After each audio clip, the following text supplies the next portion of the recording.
Good evening. Good to have you with us this evening. Turn with me, if you would, in your Bibles to Mark chapter 1. In Mark chapter 1, beginning in verse 16, here's what we read. It says, "As he was going along by the Sea of Galilee, he saw Simon and Andrew, the brother of Simon, casting a net in the sea, for they were fishermen.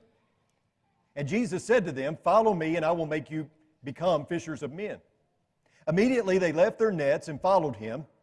Going on a little farther, he saw James, the son of Zebedee, and John, his brother, who were also in the boat mending the nets. Immediately he called them, and they left their father Zebedee in the boat with the hired servants and went away to follow him." The message that we glean from that passage most often is, what a great, faithful response by these men, right? They dropped everything to follow Jesus, and that's how we should be. We should be able to drop everything at the drop of a hat to follow Jesus. But then I think, what about Zebedee? What about him?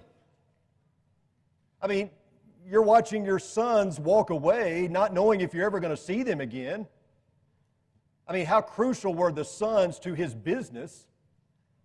These sons that you had reared, that you'd spent all this time with, they're walking away. How do you think he must have felt? And maybe some of you can sympathize. You dropped your kids off at daycare for the first time and you bawled your eyes out.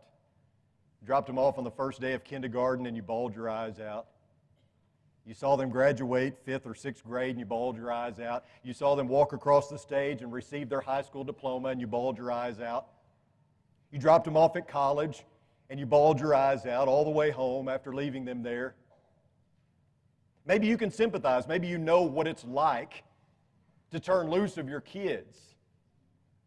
That's what we're talking about tonight. As we talk about different transitions in life, we're looking at empty nest. I think most of us, at least, that have turned loose of our kids can sympathize with what I'm talking about here. Some of you, when I was going through that list of bawling your eyes out, some of you were smiling because maybe it wasn't that way for you. Maybe you were crying tears of joy because your child actually left the house finally. My good friend, neighbor, and preacher at Highway 36, Greg Melton, said the best part about getting your whole family together at Christmas is the lights. I said, "Really?" And he goes, "Yeah, the tail lights when they leave." And if you're like me, you know, I'm very close to empty nest. I've got a senior in high school. Then in the fall, we'll drop off 8.5 hours from here. And when my girls left, it was sad. It was more sad when Keely came back at Thanksgiving and we got to see her. And that's when it really hit me with Zoe. It was a little different because, she was ready to go. And quite honestly, we were ready for her to kind of spread her wings. But what was interesting is, when you think about empty nest, you think about these transitions and everything. What you're so sad about on the front end, they kind of upset the apple cart when they come home, don't they? Those of you who have experienced that, they come home after a while and you're kind of like, okay, isn't it time for you to go back? Maybe you've experienced that. I've talked to folks who have gone through empty nest, tried to get their opinion, and I would say 99.9% of the people that I talk to have said, "You'll love it. Best thing ever, it's great." I did have one person that said it was horrible. Said nothing good about it at all. Some have described it as an amputation. Every time a child leaves the house, every time they go out on their own, it's like you're losing another limb. I don't know what's true there. I guess we'll find out.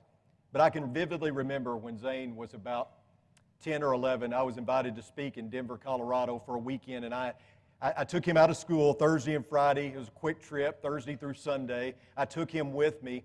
And I remember thinking, I'm going to make this a dude's trip and we're going to have fun and I'm going to take advantage of an opportunity with just me and him alone. And I can remember coming home and looking over and seeing him asleep in the car there and just thinking to myself, this is about to be over. I just remember shedding a few tears there thinking, he's growing up so fast. And they tell you that. Folks tell you that all the time. Well, enjoy it, cherish it because they grow up fast. And you think, yeah, I've heard that before. Not fast enough. But it does. It goes by quickly. I also think of it like this. They don't want to be there anyway. I mean, that's part of it. That's one thing that helps me through it is they don't want to stay there. They don't want to be at home forever anyway. They want to spread their wings. They want to get out on their own. So Why am I so sad about them leaving? I try to kind of cover it up that way. Plus, it's kind of weird after about 25 and they're still at home, isn't it? There's that fine line there. We want you to stay around a little longer, but not too long. But if you look at Luke chapter 2, beginning in verse 16, it reads like this. So they came in a hurry, and they found their way to Mary and Joseph, and the baby as he lay in the manger. And when they had seen this, they made known the statement which had been told them by this child, about this child, and all who heard it wondered at the things which were told them by the shepherds. But Mary treasured all these things, pondering them in her heart. The shepherds went back, glorifying and praising God for all that they had heard and seen, just as had been told them. Notice that Mary treasured all these things. As the shepherds crowded around and the angels rejoiced, Mary treasured. Soon enough, the world would have her son. Soon enough, prophecy would be fulfilled, but that night, and the formative years that followed belonged to her. That was her baby boy. Every coo, every cry was for her ears.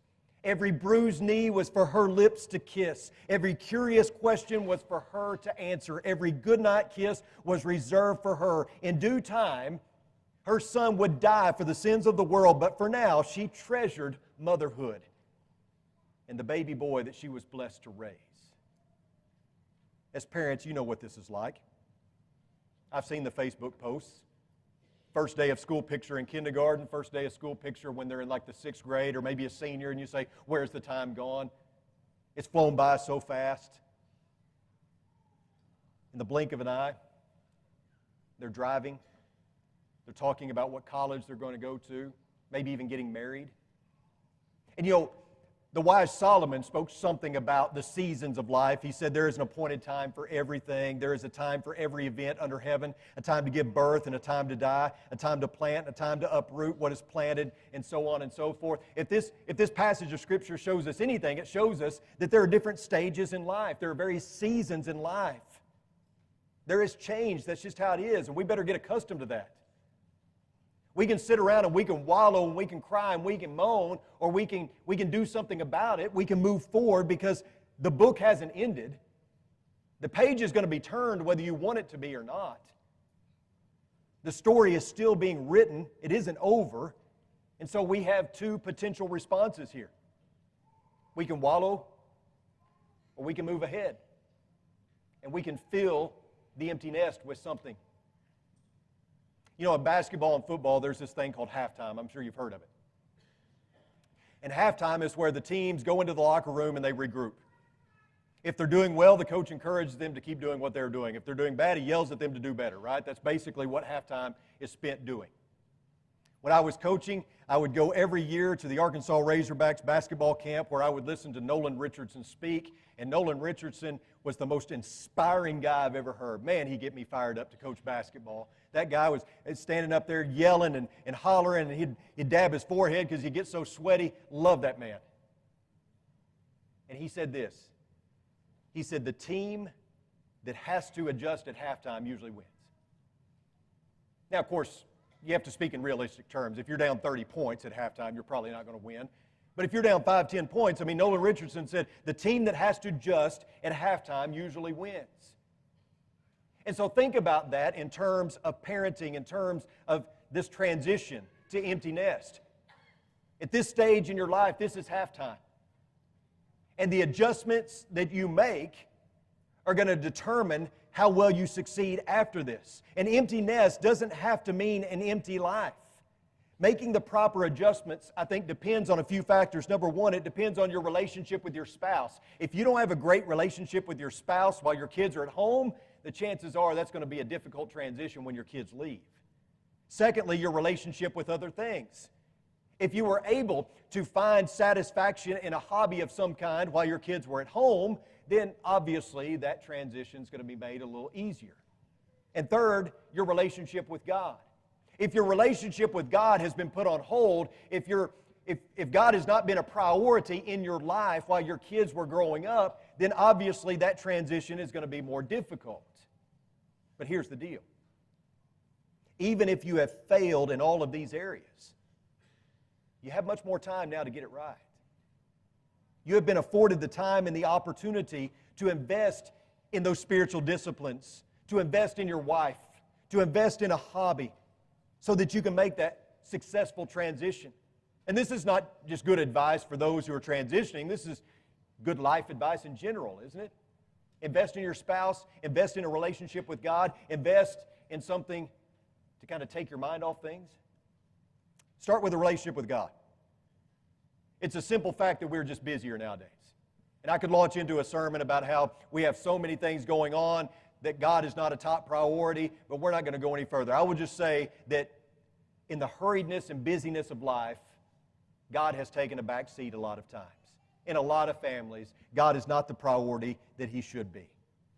So now would be a good time to invest, to go all in. I know of folks who put off serving as a deacon or a Bible class teacher because they were raising kids and they didn't feel like they had time. Now you have time. Now is a time that you can invest in those things. James wrote, "Draw near to God and He will draw near to you." Oftentimes, married couples find that once the kids are gone, they have forgotten what it's like to just be the two of them. They stare across the table at each other and say, "Who are you?" And so now you have time to invest in a relationship with one another, in a relationship with God.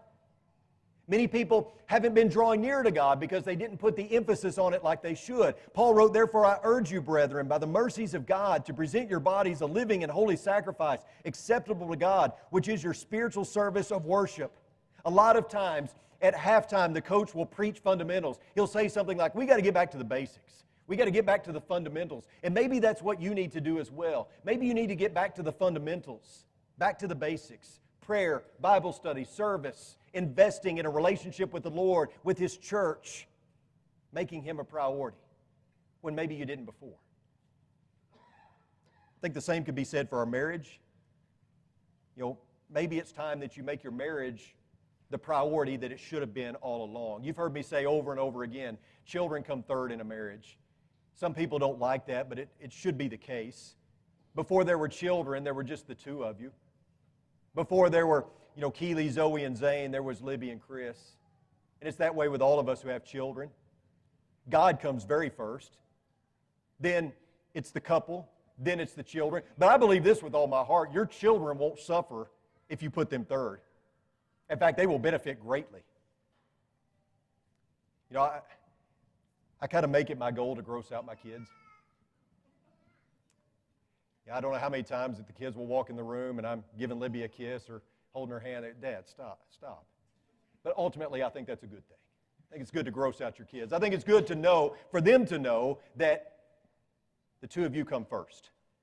That we love you with all of our heart. And we're going to do everything we can to provide for you, to sustain you, to help you be successful, both spiritually and in life. But at the end of the day, we're not going to make an idol out of you." Some say, "Well, my world just revolves around my kids." It shouldn't be that way.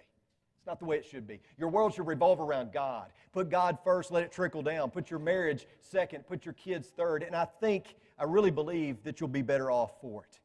And so when you find yourself with an empty nest, get back to dating your spouse. Find some shared interest. Travel. Sit down and talk. Look back together on the time that you had before you had kids. Get back to that. If there was even a time before you had kids, if you can even remember back that long, what did you enjoy doing together? How did you spend your time? Your lives will seem much less empty if you remember that you still have one another. I'll be honest with you, Libby and I have kind of looked forward. Not that we're trying to get Zane gone any sooner, but we've kind of looked forward to the day that we have some time. We never really had a honeymoon. It will be nice to have that. I know of one gentleman who told me we knew that it was going to be a sad day when we dropped our child off at college, and so we dropped him off, and we drove to Galveston, and we got on a cruise ship. And that's how we celebrated. That's how we licked our wounds, is we spent 10 days on a cruise. Maybe that's something you need to do. But the writer of Proverbs says, "He who finds a wife finds a good thing and obtains favor from the Lord." Before there were ever anybody else, any other members of the family, it was just the two of you. Get back to just the two of you. Libby and I have had conversations about what we're going to do when the nest is empty, and I confided in her that I was a little bit anxious because so much of my time is spent coming to work. And then my whole day at work really revolves around, okay, well, when is Zane's game? And where do I need to finish up so that I can get to wherever it is that he plays and all that? And that ends abruptly. You're chasing your kids around at different activities, and then all of a sudden, that's over. And I can tell that's going to be an abrupt end. So how do you handle that, right? And I've talked about how it's going to be different coming home, and what are you going to do with the rest of your evening? Now that you're not going to games and things like that, or now that you're not doing these other activities, what's going to take the bulk of your time? And I really haven't spent a lot of time with other activities. I really hadn't invested in a lot of hobbies and things like that. And so we were discussing this, and a lot of hobbies cost a lot of money. And so you look at that and you say, well, I got golf, but I could pay a lot of money to go out there and get frustrated and break clubs, and I don't think I want to do that. But I think it's important that we find something to invest in. And some people say, well, I'll just work more. I can get so much more done. That's not always healthy either, right? I mean, I know you love your job and all that, but sometimes you need a break from that too as well. I go back to Solomon, who wrote, "Enjoy life with the woman whom you love all the days of your fleeting life, which he has given to you under the sun. For this is your reward in life and in your toil in which you have labored under the sun."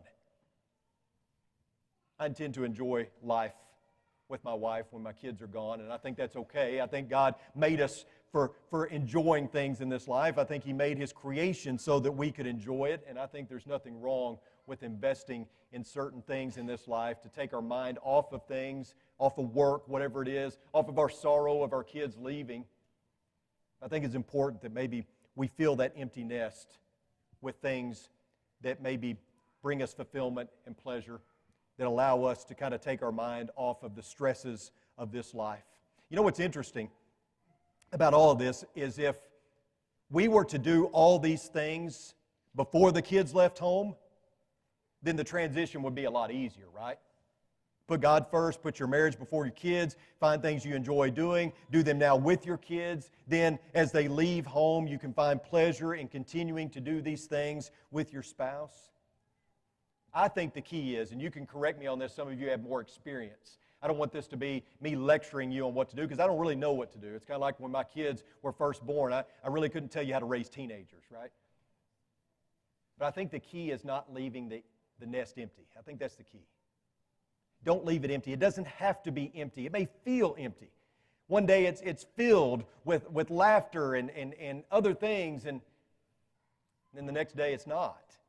And of course, there are some positives, right? Less laundry, less groceries, less drama. Certainly there are some positives to look at. But there are some things that you have to get accustomed to. And we might think, at least from time to time, that we'll never make the adjustment. But I think we can look at the emptiness as an opportunity to embrace a new life. Because the exciting thing about the next chapter is that it hadn't been written yet. That's at least the way I'm going to look at it.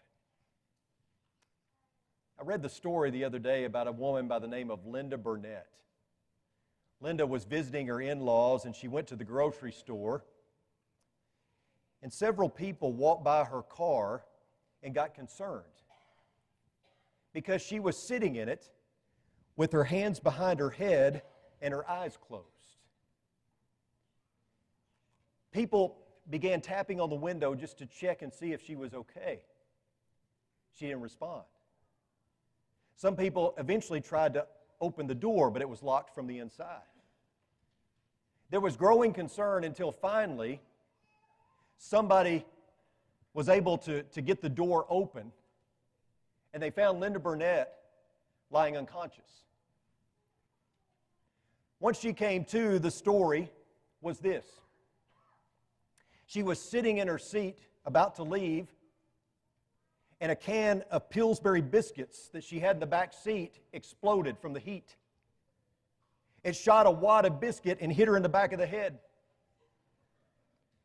She thought it was a gunshot, and she reached back and felt the dough and thought her brains were coming out. So she put both hands there to hold her brains in, and she passed out. Now, the reason I tell you that story is because things aren't always as bad as they seem. sometimes your brains are really just a wad of biscuit. And that's what I keep trying to tell myself when it comes to these different transitions that we've been talking about, that I'm about to experience, or maybe that I have experienced, is that it may not be as bad as I think it's going to be. That perhaps there's some optimism here, something that we can look forward to. And maybe you've gone through the emotions of empty nest and you considered it to be the worst fate ever. If so, please don't tell any of us that. We don't want to hear it. I think the key is not leaving the nest empty. I have had some people say, well, you know, you could just start all over again. And I say, get behind me, Satan.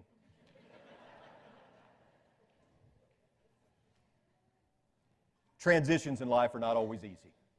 We can poke fun, we can laugh, but the truth is they're not always easy. And if we can help you in some way with those transitions, if you're going through some sort of transition in your life tonight and you need the prayers and support of this church family, maybe you're hurting for another reason and you need prayer. Maybe you want to study the Bible with someone. Maybe you're ready to put on Christ in baptism. Whatever need you have, Dave's going to come sing a song.